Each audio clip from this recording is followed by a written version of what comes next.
et le père aussi miskin. Et qu'est-ce qui se passe avec les soucis? C'est pire que le moment où tu le voyais faire des problèmes. Parce que les soucis, c'est quoi? Est-ce qu'il est encore vivant? Où est-ce qu'il est? Est-ce qu'il fait pire que ce qu'il faisait? Et Shaitan, il gonfle, et on est parti. C'est pour ça, l'art de conseiller, on l'appelait l'art parce qu'effectivement c'est un art. Et qui dit art, dit qu'il y a 36 000 moyens, tant qu'ils sont du Coran et de la Sunna, alhamdulillah, il y a beaucoup de moyens, shabab. Et le fait qu'il y a beaucoup de moyens,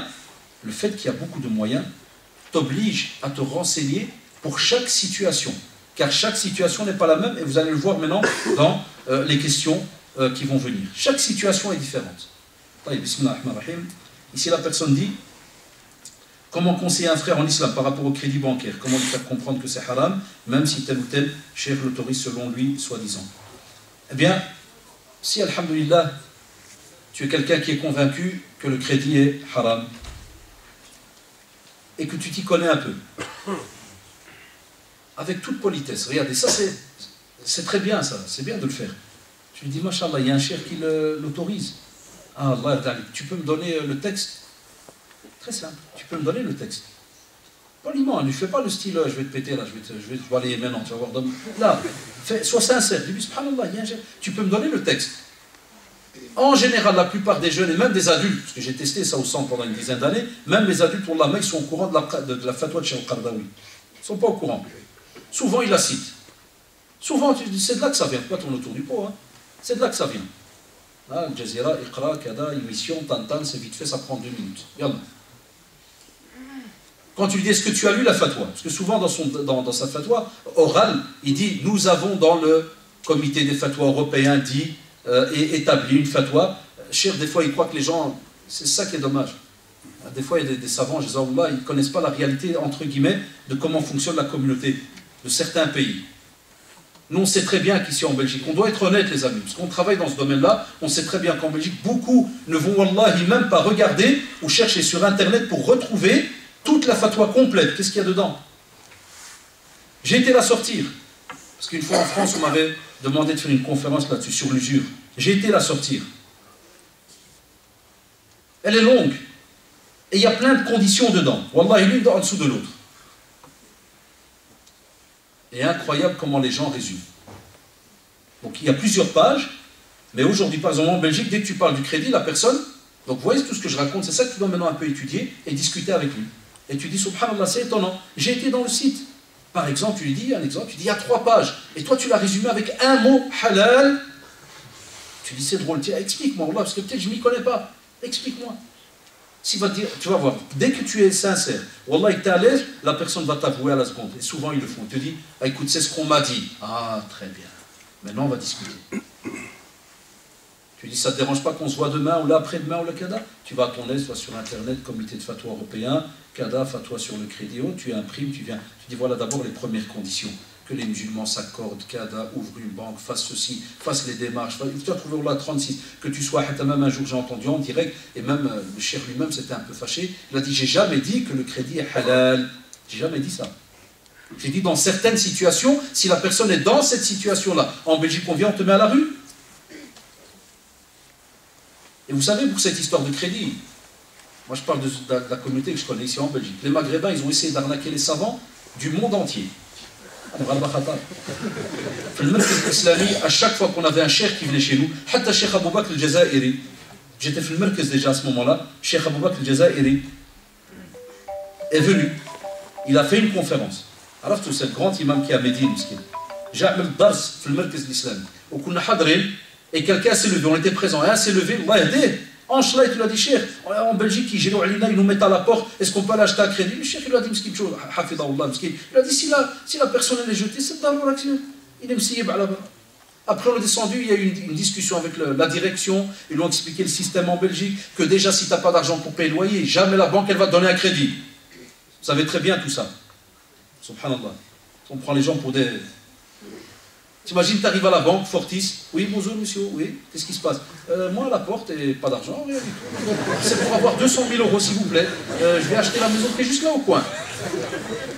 Et s'il y a moyen de faire très vite, parce qu'on est dehors, il fait un peu froid, donc s'il y a moyen de bouger un peu, ça... Et comme ça, il dit ça au cher. Le cher, c'est normal, il vient de 8000 km, il ne sait pas ce qui se passe. Tu dis Allahu Akbar, c'est dans la rue, l'aoulad, la femme, kada. Et naam, prenez. Wallahi, le lendemain, Cheikh Abou Bakr al-Jazairi, il a réécrit une deuxième, écoutez, il a réécrit une fatwa, et avant de partir en Arabie, on l'a collé en bas à l'entrée du centre islamique. Personne n'allait lire. Je demandais exprès au gars de l'accueil, je fais, agis qu'on l'a prévenu, parce que le vendredi on a prévenu. Il dit, Shabab, attention, le cheikh il a revu, sa fatwa elle est en bas. Tout le monde était dégoûté. Il fallait voir des fois exprès, je disais, pourquoi il y a une fatwa là Qu'est-ce que je viens de dire là maintenant? Là tu vas avoir la chute, là tu as la chute quand tu vas discuter avec le gars là que tu conseilles. C'est que si jamais tu lui montres la fatwa, et que même comme ça, subhanallah, il ne veut pas, stop. À l'âge, tu vas t'énerver sur lui. À l'âge, certains, ils vont l'insulter. À l'âge, il y en a qui vont le keffar, qui vont lui faire, qui vont. Stop. Jazak Allah. Toi, tu as fait ce qui t'est demandé en religion. Tu as billah, tu as transmis. Sahoulallah, shabab. C'est là que vous devez vous arrêter. Si un jour il revient te demander quelque chose, alhamdulillah. Si après, c'est son avis à lui, ya shabab, ya les jeunes, déstressez s'il vous plaît, cool. C'est lui qui va être questionné le jour du jugement dernier. Wallahi, c'est pas toi. Toi, tu as transmis. Non, il y a des frères après, ils commencent à l'insulter, à parler sur son dos dans la famille. S'il le voit de loin, il lui dit, t'as vu ce adou là-bas, il combat Allah et son prophète. Et il commence, il n'y a pas ça dans notre sunna, shabab. Ça ne marche pas de cette manière-là. D'accord? Donc ça, pour ce frère, voilà. Un autre exemple, je crois que Cheikh Adel Hafidahullah, il avait fait une sur l'usure. C'est lui? Il y a un CD sur l'usure. Ah, mon beau frère, parce qu'il en a fait une sur l'usure. C'est pour ça qu'on ne répète pas les mêmes conférences. Dès qu'il y en a une qui est faite, lui, il est réputé, tout est bien connu, tout est bien drillé. Vous allez en librairie, vous la trouvez. Tu lui fais un bel emballage, tu dis, mon frère, voilà ce que nous, on a peur auprès d'Allah subhanahu wa ta'ala, tu lui fais le cadeau. Ça fait après, s'il veut acheter même le parc royal, psahto. Enam, psahto. Parce que c'est pas toi qui vas être questionné le jour du jugement dernier. Calme-toi, Shabab. Et pourquoi je répète 2-3 fois? Vous avez remarqué, spécialement pour cette question. Parce que j'ai même des jeunes qui viennent chez toi et qui me disent, cher frère, je ne rentre plus dans la maison de mon père. Pourquoi? Il l'a acheté à crédit. Cheikh Fawzan, hafidahullah, au centre islamique, lui et 2-3 autres mashayikh, je ne sais plus parce qu'il est très connu, notre cher, le directeur qui était parti, donc Cheikh Abazillah, hafidahullah, avait envoyé tout un dossier en Arabie pour poser la question. Et effectivement, ils ont dit, celui qui se repent, la maison en elle-même, elle est halal. C'est ça que les gens ne comprennent pas. La maison en elle-même, elle est halal, tu ne l'as pas volée. L'argent, comment tu l'as eu, avec les intérêts que tu as payés, c'est ça qui est haram. Ah, mais tu ne peux pas me dire, je ne rentre pas chez mon père, je ne rentre pas chez mon frère, il a acheté la maison à crédit. Là, la maison, le bien en lui-même, il est halal, il n'a pas été volé. Vous avez saisi ce détail? Parce qu'il y en a qui obligent le père, il dit, Wallah, moi je rentre, et il prend ses frères et sœurs, il roule la maison, il dit à son père, qu'est-ce que tu la vends? Allons, on rentre. Non. Allez demander aux savants et les shabab, ce n'est pas notre petit cerveau qui doit répondre à ça. C'est les savants qui répondent. Vous voyez combien de règles il y a, mashallah? Déjà, ça vous prouve que quand tu veux conseiller, il faut être au courant de tous les détails. Pour être sûr que tu ne vas pas dire quelque chose avec les savants, mashallah, ont facilité d'une autre manière. Et dernière chose aussi, si quelqu'un te dit, ouais, mais tel Cheikh Hadi, n'oubliez pas que, subhanallah, chez les savants, dans leur famille à eux, eux le savent très bien, et les élèves parmi vous qui étudient en religion, ils le savent. Des fois, quand tu as un sujet qui est lourd en religion, très lourd, quand tu as qu'un savant ou deux qui disent oui, et que tu en as 10 000 qui disent non, on va chez qui? On va chez les 10 000 et ça c'est connu dans la sunna. Mais on n'insulte pas les deux autres savants. Ça aussi c'est connu dans la sunna. Donc le cheikh, lui, il a fait un effort. C'est bon, il est gagnant. Il s'est trompé, il a un point. Mais il n'y a que lui qui a ça, parce que lui il est dans la famille des savants. Toi tu n'es pas dans la famille des savants. Ni moi ni toi. On est en bas, tout en bas. On est en plein début de la cave. De temps en temps, tu veux me sortir la tête, puis tu reglisses. Moi, ils sont déjà au-dessus. Des années dans l'acquisition du savoir. Ce n'est pas à toi ou à moi d'aller les insulter comme font certains. N'insulte pas. Donc ça, c'est un point important. Conseiller le bien, réprouver le mal. Est certes un devoir du musulman, mais quel juste mieux adopter face à un mal commis par une autre personne alors que nous-mêmes commettons ce mal? Quel est le parallèle entre le verset où l'écran, pourquoi dites-vous ce que vous ne faites pas, avec la religion et conseil? La religion et conseil, comme il a été traduit, conseil et sincérité. Et tu es dans la sincérité. Parce que, cher frère ou chère sœur, en écrivant cela, tu montres bien que, subhanallah, tu commets une faute, et que tu le dis toi-même, j'ai envie de conseiller quelqu'un pour un mal qu'il fait, et moi-même je commets ce mal. Ça sous-entend, cher frère, alhamdulillah, que toi-même tu es conscient que le mal que tu es en train de faire, il est mauvais. C'est vrai ou pas? Tu sens toi-même qu'il n'est pas bien, il t'embête ce mal. Ça, c'est déjà un bon pas. Si j'étais toi, utilise ton ami là, utilise ton ami qui commet entre guillemets ce mal pour lui faire comprendre que, subhanallah, cher frère, et c'est bien parce que toi tu connais c'est quoi ce mal, tu es dedans. Tu dis, subhanallah, ce mal là que tu es en train de faire, franchement, est-ce qu'il rapporte quelque chose? Est-ce que et tu rentres avec lui dans une discussion. À ce moment-là, subhanallah, pendant que tu vas discuter avec lui, il n'y a pas de mal, entre guillemets, à faire comprendre, par exemple, à la personne, que voilà, on est des êtres humains, ça arrive à tous. Ça, c'est au cas où tu vas te sentir freiné par Satan, qui va peut-être des fois venir dans ton oreille et te dire, tais-toi, t'es un hypocrite, t'es en train de faire l'inverse. Là, tu lui fais comprendre, voilà, on commet des erreurs. Mais subhanallah, je voudrais ton aide. Regarde, Allahu Akbar. Je voudrais ton aide. Comment on pourrait se conseiller pour arrêter ce genre de choses? Et là, à ce moment-là, tu vois de nouveau. Si, subhanallah, il ne fait pas la chose, il ne veut pas te suivre, sache, et là je ne peux pas te mentir, cher frère, que quelqu'un qui est au courant d'un mal et qui ne se repent pas vis-à-vis d'Allah subhanahu wa ta'ala, et il continue dans ce mal, c'est grave. Parce que lorsqu'il dit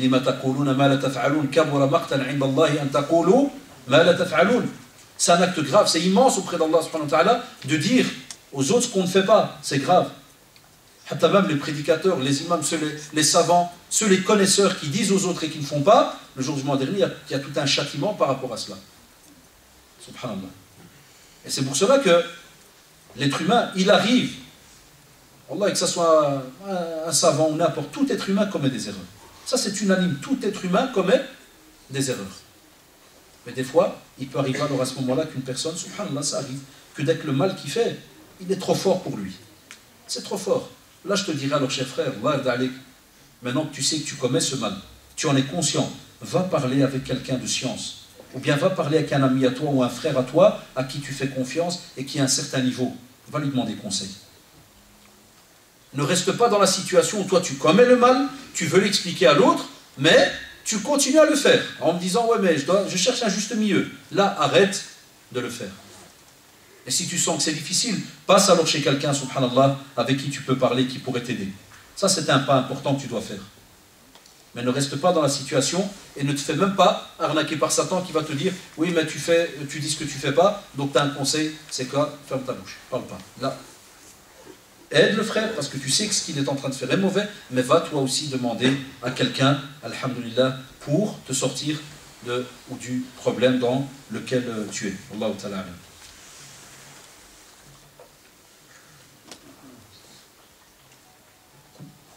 Donc je lis la question comme elle est. Hein. J'ai un ami non musulman, mais qui a l'air attiré vers l'islam. J'aimerais le conseiller, mais je n'arrive pas à trouver les mots.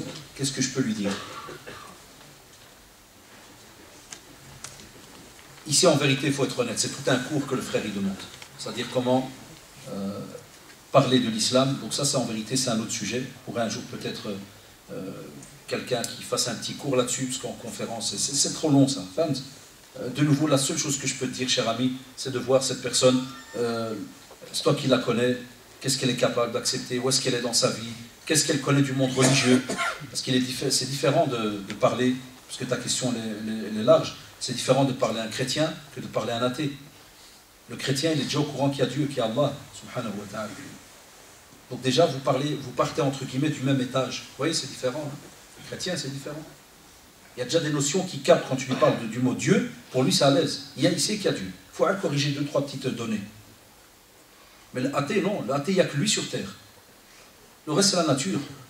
Bing bang, et ça a explosé. Et le tétard, il est devenu grenouille, la grenouille est devenue le singe il est devenu le bonhomme. Ah oui, chez eux, ça va vite, hein. C'est incroyable, jamais compris. Les tétards, ils sont arrivés au... Chacun est... Et pour vous dire, tu vois, cette discussion-là, là déjà, tu dois t'y connaître un peu plus dans certains domaines. Parler un athée, là, c'est un long travail. De nouveau, je vais te dire, quelles sont tes connaissances? Qu'est-ce que tu connais du domaine? Parce qu'il est arrivé, et j'ai déjà eu des drarés, qu'Allah les guide, il commence une discussion pour attirer quelqu'un vers l'islam. Après qui Hassan, il se trouve Marouane, puis il commence à te hamak avec des mails. Oh, s'il vous plaît, Marouane, il m'a sorti tel truc, qu'est-ce que je dois lui dire? C'est toi qui lui as parlé. Donc après, je dois commencer à faire moi par internet la da'wa à sa place. Oui, dis-lui kada kada. Il va lui dire, oui, il m'a dit kada kada. Eh ouais, subhanallah. Donc on te dit, fais attention. Est-ce que tu connais le sujet? C'est pour ça qu'il est important que nous, les musulmans, chacun se renseigne un petit peu, et c'est pas haram cela. Quand tu as une certaine base dans ta religion, va lire un peu des fois certains ouvrages qui expliquent un peu qu'est-ce que le christianisme et autres, par exemple. C'est quoi? Qu'est-ce que le monde laïque? Parce que des fois même, certains nous disent que c'est pas la même chose quand tu dis athée, laïque, agnostique. Ce sont tous des termes techniques. Il faut aussi on doit savoir les driller. Parce que tu ne dois pas te taper là. Tu vois, chacun qui dit oui, voilà, les laïcs, ils doivent faire attention. Non, je ne suis pas laïque, je suis agnostique. Ah. Je reviens demain. Là, tu dois. Quand on parle entre musulmans, ça passe, avec tête 12. On peut. Mais quand tu parles avec quelqu'un qui est non musulman et que tu viens pour montrer que tu as raison, bah, tu as un état d'esprit là. Hein. Donc au moins tu dois connaître ta matière. Et deuxièmement, il faut la patience. Il faut de la patience. Troisièmement, ça dépend le lieu où tu es. Parce qu'il y a des lois maintenant en Belgique. Moi, je le dis souvent aux élèves, je le dis ouvertement, il n'y a pas à être hypocrite ou autre, je le dis aux élèves. Par exemple, faire ce qu'on appelle la da'wa à l'école, je leur dis non. Parce qu'il y a des lois, et vous le savez, ceux qui sont éducateurs, profs, ils savent de quoi je parle. Il y a des problèmes de prosélytisme, ceci, cela. Donc quand tu dis ça, c'est dehors. Parce qu'un élève, par exemple, il va parler que d'islam avec un pote à lui non-musulman. Le non-musulman, Inch'Allah, il commence à ouvrir les yeux petit à petit. Il rentre le soir, il dit à sa mère, ouais, je suis musulman. Grâce à qui? Grâce à l'école un tel, l'élève un tel. Le lendemain, il ne faut pas tourner autour du pot. Le préfet est appelé direct. Et c'est quoi votre école là? C'est islamisation totale ou là c'est quoi? Fils en sciences éco, maintenant il est devenu sciences islam. Énorme. On va faire une enquête. Moi, je connais le système maintenant. On va faire une enquête. Quel est cet élève? Je sais c'est quoi, parce que quand j'étais gamin, j'ai fait l'erreur. J'étais renvoyé, même moi. Non, là, c'est nul. Non, j'étais gamin, j'étais en deuxième secondaire, j'étais dans une école catholique, je ne vais pas la citer. J'étais dans une école catholique. Imaginez-vous, donc j'avais 13 ans, c'était en 83. Et subhanallah, je mangeais les conférences d'Ahmed Didat, rahimahullah, Cheikh Ahmed Didat. Je les mangeais. Comme maintenant, je connais les textes de la Bible, ruine, et subhanallah, je venais en classe, cours de catho, là, je mettais le livre sur mes genoux, et je faisais des face à face avec le prof. Je disais, ouais, chapitre 22, Jean, Kada, tout. J'ai un tâche, vous avez trouvé ça. Je dis, ouais, c'est chez vous ça, monsieur. Est-ce que ça ne contredit pas chez Matthieu, Kada, Kada? Des fois, tu trouves des failles. Mais on était des gamins. Qu'est-ce qu'il a fait le prof? Très simple, ça a pris 24 heures. Convocation renvoyée, le prosélytisme. Il y a beaucoup de jeunes, ils viennent, ils croient qu'ils conseillent. Ils croient qu'ils conseillent, mais il va se faire des problèmes à lui, plus ses parents, Msakin. Parce que c'est les parents qui vont devoir payer la facture. C'est ton père, ta mère qui va devoir chercher une école, Kada, où est-ce qu'on va le mettre, au Ruina. Fais attention, parce que les écoles demandent toujours pourquoi il a été renvoyé. Il y a toujours un rapport qui suit quand il y a un renvoi. Ça, oh là là. Et on va demander pourquoi il a été renvoyé. Rare alors l'école qui va t'accepter s'ils savent que, machallah, t'es le curé de service. C'est que chaque fois que tu vas à l'école, non. Eh non, parce qu'ils savent que tu as un gars à problème. Donc on te dit, ça dépend de l'endroit où tu vas faire la da'wa. Au travail, la même chose. Il y a des boulots où c'est à l'aise, on ne te parle jamais, mais on sait qu'il y a des lois, même si tu es au travail. Il y a une différence entre un endroit où tu travailles, c'est cool, où on ne te parle pas, et les lois. Les lois, c'est différent. Donc il faut aussi voir un peu l'endroit, le comment, où est-ce que tu vas parler. Et il y a aussi le côté livre. Mais les livres, ces derniers temps, j'entends souvent, il y en a beaucoup qui donnent par exemple des livres, il faut savoir au moins quel livre tu vas donner. C'est pour ça que je dis toujours avant de donner un livre, lis ce qu'il y a dedans. Et j'ai eu le cas de certains qui ne sont pas au courant. Vous savez que tous les chrétiens, parce que dans les chrétiens, il y a plein de familles, ça, oh là là, tous les chrétiens ne disent pas tous que Jésus est fils de Dieu. Isa alayhi salam. Tous les chrétiens ne disent pas ça. Mais chez beaucoup de maghrébins musulmans, ils croient dans leur tête que qui dit chrétien dit que d'office Jésus est fils de Dieu. Là, donc t'imagines, subhanallah, tu commences un débat avec lui sur Isa alayhi salam est fils de Dieu, et tu lui parles pendant une heure, lui te regarde aller, il se fait non, dans ma croyance, il n'est pas fils de Dieu. Eh non, ça arrivait. Et des jeunes qui viennent me dire, monsieur, je ne savais pas que ça existait. Là, des chrétiens disent qu'il n'y a pas de. Au lieu de lui dire, oui, vous avez bu l'alcool alors que c'était interdit, alors. Il va dire, mais je ne bois pas d'alcool, je suis protestant, il n'y a pas d'alcool. Oui, mais dans vos églises, vous avez mis des statuts. Non, dans les temps protestants, on n'a pas de statut, c'est interdit. Oui, mais je reviens demain. Tu dois savoir de quoi tu parles. Et nous, on ne connaît pas ce qu'il y a dans les autres pratiques religieuses. Je ne dis pas les autres religions, parce qu'on estime qu'à l'islam, mais avec soumission à Dieu, à Allah subhanahu wa ta'ala. Donc tu dois être au courant de ce que tu racontes par rapport à la conviction donc, de l'autre. Comment faire comprendre à un converti le nombre d'erreurs qu'il fait, notamment le fait qu'il traîne avec des filles et qu'il sort les soirs avec ses anciens amis. Il me dit qu'il boit pas, etc. Mais il ne veut pas comprendre, il me trouve des excuses en comparant ses propres amis qui sont musulmans de base. Il a un caractère dur. C'est bien que tu as rajouté à la fin qu'il a un caractère dur, et c'est bien que tu as dit que ses amis musulmans, c'est avec eux qu'il va danser. Et na'am, shabab. Et na'am. Donc toi, cher frère, tu dois le comprendre encore plus. Tu dois aller avec lui étape par étape. Tu peux même essayer un jour, s'il y a moyen, de l'inviter avec un de ses amis. Ça serait le luxe. Invite-le un jour avec un de ses amis. Tu dis, Machallah, depuis que je te connais, j'aurais aimé t'inviter. Mais j'aurais aimé, c'est pas là que t'amènes un de tes potes. Je ne vais pas connaître que ta tête tout le temps. Hein. Rajoute-moi un pote là avec toi. Et ils viennent. Et quand ils viennent, tu vas discuter, de temps en temps, tu fais exprès, tu fais, ah, il n'y a qu'un, on ne boit pas, ou là, on ne fait pas, ou là, on ne danse pas la nuit. Il n'y a qu'un. Puis tu regardes l'autre. Des fois, ça marche. Tu vois que l'autre ne veut pas venir à l'invitation. Tu peux en profiter, tu peux lui dire, subhanallah, pourquoi il ne veut pas venir? Tu fais peur? Pourquoi? Qu'est-ce qui se passe? Ça, en rigolant, il dit, tiens, mais pourquoi il n'est pas venu? Qu'est-ce que tu fais? Tu emballes un petit cadeau. Tu ne le donnes pas à Jean-Jacques. Tu le donnes à qui? À Abdel. Tu dis, tiens, tu peux une fois lui donner ça à lui. Et tu donnes un truc sur Ittaqillah, crains Allah. Ou bien, vous voyez ce que, regardez la da'wah des fois, toi au début tu étais focalisé entre guillemets sur un tel, mais tu peux passer, maintenant que tu as ces détails-là, passe par un tel, par l'autre, et du Ittaqillah, Haram Malik, toi qui es censé être un exemple pour lui, c'est toi qui le rabatte encore plus, ah tu l'appelles pour aller shtah avec, parce que lui, m'skin, il est, je l'ai toujours dit, hein, beaucoup de convertis commencent, et vous le savez, c'est niya, il commence à zéro. C'est nos frères qui nous rouvrent la porte. Soit alhamdoulilah ou bien, soit certains il est roule. C'est la vérité. Parce que nous savons chez qui ils vont apprendre. Chez qui ils vont apprendre. Des fois, ils ne savent pas aller apprendre le samedi parce qu'ils travaillent. Ils ont que la semaine. Il n'y a pas de cours. C'est pour ça que je demande tout le temps que chaque mosquée devrait faire 1 heure par semaine d'initiation à l'islam. Ça, normalement, là, on doit retrouver dans toutes les mosquées en Belgique. C'est un wajib, c'est même une obligation parce qu'on doit accueillir les convertis. Et là, alhamdoulilah, s'il y a des gens bien qui s'y connaissent dans le domaine, au moins ils peuvent leur expliquer certaines choses le jour où ils se convertissent. Ça, c'est déjà une chose. Et pour ton ami, donc, passe par le biais des autres amis qu'il a. Essaie de rencontrer un de ses amis, c'est important. Et avec cet ami-là, essaie alors de discuter. À part, par exemple, tu les invites à 2. Et à la fin de la discussion, à la fin de l'invitation, prends ton ami musulman là, de souche, le maghrébin là, et dis-lui, j'ai une question, subhanallah. Tu ne lui dis pas quoi, hein? Dis, j'ai une question et j'ai besoin de conseils. Est-ce que je peux te voir tantôt, là, demain ou là? Tu vas voir, Mouski, tout content. Il dit, oui, il n'y a pas de problème. Le lendemain, tu le vois. Tu fais une belle boucle.